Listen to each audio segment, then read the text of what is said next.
What's up, everybody? It's Sid and Millie back with another episode, Yeah, yeah. another little show review that we've been Mm-hmm. watching recently. Yeah. If you've seen it, it's on Netflix and it's a cartoon, kind of similar to like an adult cartoon, Yeah, kind of yeah. similar to, I think, Very adult. Big Mouth. It's, I think, the same creators, Mm-hmm. but it's called Mating Season. So, yeah, pretty interesting show. Millie, what's kind of the premise of Yeah. the show or like the So yeah, theme? we're gonna be chatting about Mating Season, a new show on Netflix by Nick Kroll. He is the same creator who made Big Mouth and Human Resources. So, as we know, two very adult animation shows that kind of tap into different parts of human, I guess, life typically. But yeah, Mating Season was a little bit of a different take on that. Since it was just like animals in the forest. So it was all of these animated animals, different animals just kind of interacting, essentially playing on the idea of what animals do when humans are not around. Mm-hmm. They have like this whole community, they have bars, they have drinks, and then they're dating interspecies. Yeah. And that's kind of like the premise of it. Yeah. Yeah, cool. Thanks. You do such nice, succinct Oh, thank you. summaries. Cool. Well, what would you say? Did you like the show, first of all, I guess? How did you feel about it? Yeah, I mean, honestly, I did like it. I mean, I can appreciate Nick Kroll, going at it in a different route. I also kind of was over the whole Big Mouth vibe. Fair. For me personally, just seeing like kids being involved in all the crude stuff was a little bit like iffy. Weird. Yeah, it was a Yeah. little bit on the edge for me, like the Yeah. borderline. But this one, because it is like adult animals, but they're like full grown animals, I feel like it makes it a little bit easier to watch, and then it also kind of makes it easier to accept some of like the gross things that are Yeah, happening in the true. show You don't because feel as like, should I be laughing at that? Like, that exactly. feels weird. Yeah. Exactly. But I definitely liked how, in the same way as the previous shows, Nick Kroll made sure to address some very real world issues going on, with gender normity, Mm-hmm. gender identification, those sorts of things are kind of sprinkled throughout the show, which I like. So, Yeah, absolutely. That was super cool. yeah. Um, What about you? Did you like the show? What were like some of the elements that you were into? What did you think about it? Yeah, I really liked the show. I thought it was Mm. super funny, of course. I Yeah, it mean, was pretty it's funny. yeah, like super crude, like Millie was saying. Yeah.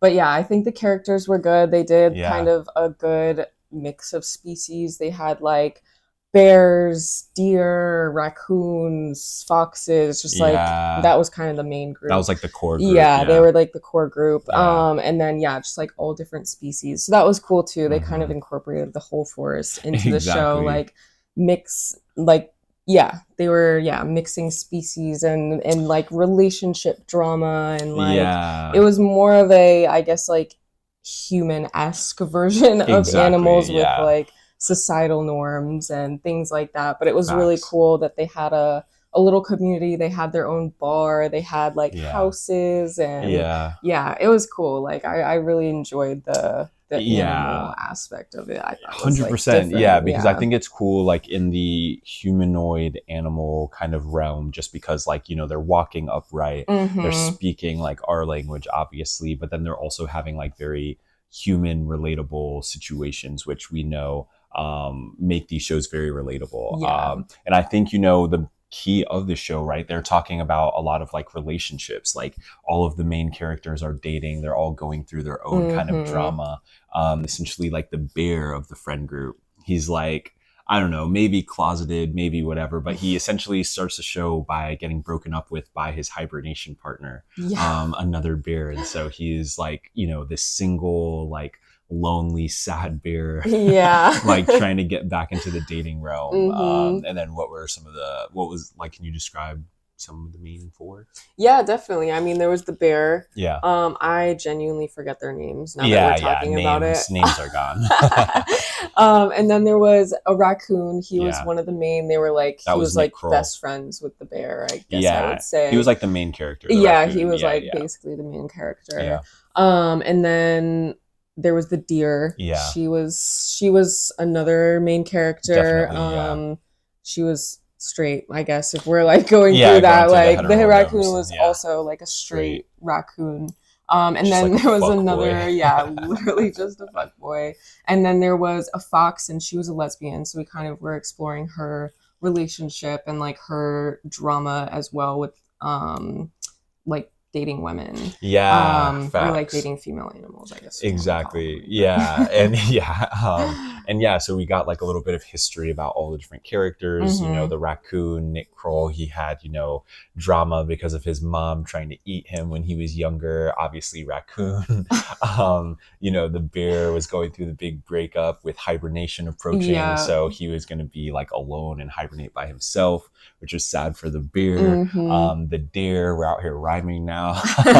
But the deer, she was another main character, kind of similar, like just going through dating, tried dating like an older guy in the show. That's It right. was I totally forgot about crazy, yeah, and that. then dated like some wolves and some things Yeah, like because she that. like initially was dating the wolf, and then Yeah, they broke yeah, up because he kind of sucks. yeah. He He sucked. sucks. And Yeah, then yeah, which came back around later on, which was also right. Yeah, because crazy. she like crashed a wedding. Yeah, because he Yeah, was getting married and like changed for this new person, yeah. and then So all of a sudden we find out he's sleeping with everyone who's at the everyone, wedding. everyone. Yeah, he was a dog, literally. Literally, literally. um, and then like with the Fox main character, we got like her backstory a little bit of essentially getting hunted by hounds that were protecting a Yep, farm in that she, Canada. exactly, Yep. yeah. And then she ended up falling in love with one of the hounds and had her first experience, and then ended up fleeing because the hounds had her scent and stuff. So Yes, yeah, exactly. And then the female hound was supposed to leave with her. right, Excuse me. and decided not And to. then they Yeah, like the fox, she jumped in the river and the hound was supposed to follow her, but she jumped in the river, didn't get followed, yeah. and then just like drifted downriver basically until she ended Yeah. up with the core group of the Exactly. And so, animals. like, we say all that to say is essentially they're diving into like the interpersonal relationships between the main characters and the animals they've encountered along the way. Mm-hmm. They're all dating, they're all going through this own chaos. They're getting drunk, they're trying to cope with each other, really just highlighting like a friend group. Which was pretty cool, like an adult friend group, but then also like adult dating. Like I feel like it was Yeah, very real in terms of their, I guess, the struggles and like, yeah, yeah, exact like the what dating messiness, looks like. I mean, we exactly, saw the raccoon went to and the bear both went to like this polycule farm, right, which yeah, was really interesting because I had never heard of that. So that was really interesting to hmm, see, which we also heard that come back up in Rick and Morty, which I thought was funny. Side yeah, note. yeah, But I was like, oh, I know what that is now. yeah, And so yeah, we saw like them go through that experience of like trying to date multiple people and like yeah, live almost on a trying to commune, follow and the rules, yeah, trying to follow the rules of the polycule, which was super interesting as well because hmm, obviously with things like that you kind of need to have boundaries and like right. set rules But with then it was funny people. because Nick Kroll, his little raccoon, he was massively anti against the So rules of the anti. polycule because he was just like, we're wild animals, we should This be should be hooking up, chaos, and and all this stuff. Wanted like a sexual anarchy as like the rule of the land for this he place. got it. And yeah, when it happened, it literally just like crumbled the society. Literally burnt down the um, whole thing, and then like yeah, the leader came out and she was like, what yeah, happened what here? And everyone happened? was like, we're sorry. Yeah. So it was just, yeah, it was a lot of chaos, but a lot of focus on like the relationships that were being built, Hmm. the drama that was happening in between the relationships. It was, yeah, it was entertaining for It sure. You was never super knew what you were going to entertaining. get in the episodes. A lot of, Yeah, I'm like thinking about, sorry, just no, you're things good. keep coming back to me. We Yeah, yeah, watched it over like a period of time, but yeah. when the bear moved in with his parents, Oh, yeah. Yeah, that was that was crazy. He was crazy. hearing his dad and mom do some crazy stuff. That was crazy. No, thank Yeah, you. but there was just a lot of elements in the show, which is it's so true though, because it's like, in the United States right now, upwards of 50% of young adults under 30 live at home with a parent. So again, just another example of the show kind of highlighting things that are happening in real life, Yep. and making it into a comedic relief element for sure, but also kind of bringing light to the fact that these things are happening Yes, in reality. definitely. Even with the fact that the deer and the fox were roommates, right? The two Mm-hmm. women, they were rooming together. Again highlighting our rising housing crisis and all of those things.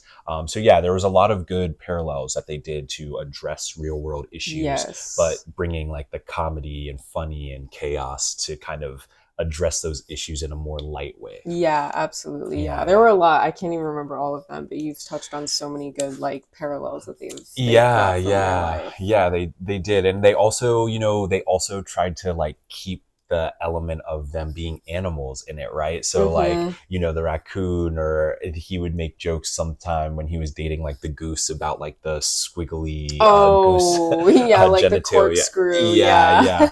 yeah. And so like things like that, they still were like using the fact that they were animals for comedic relief as Yeah, like well. fun facts. Literally, we Exactly. were like, what the heck? Yeah, and I also can appreciate that they took out the whole like carnivore, Yeah, just herbivore like don't thing. need that. Yeah, Yeah. just like in a show like this, it wasn't really necessary, and I think they were more so with the animals, just highlighting like people of different races, like dating versus it being like actual different species. But Yes. obviously with animals, you do that a little differently. But again, I think they did a good job because there was almost no relationships where it was like two of the same people. Right.